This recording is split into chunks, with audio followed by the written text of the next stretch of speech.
سلام آقا، خسته نباشین. سلام، خوش اومدید. بفرمایید. راستش من یه چند شب اعصابم خیلی داغونه، شب و روز منو درگیر کرده. میتونم بپرسم چه علائمی داری؟ راستش چند شب خوابم خیلی به هم ریخته، استرس زیادی دارم، بی‌حالم و حوصله کسی رو هم ندارم. حس می‌کنم خیلی خستم ولی خب خوابم نمیبره. این چیزایی که میگی تو این روزهای شلوغی طبیعیه. بیا یه دمنوش خفن برات معرفی کنم.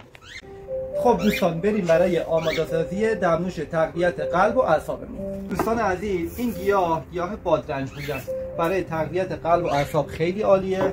یک مقدار گیاه بهار نارنج، یه خواب‌آور فوق‌العاده قوی، گیاه بهلیمو.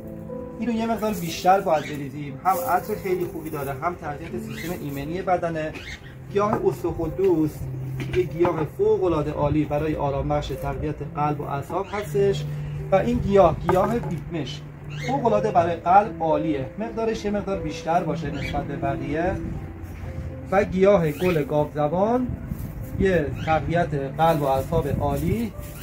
اینم غنچه گل سرخ، یه دمنوش خیلی عالی برای تقویت قلب و اعصاب. دو تا نکته خیلی مهم تو کپشن براتون نوشتم.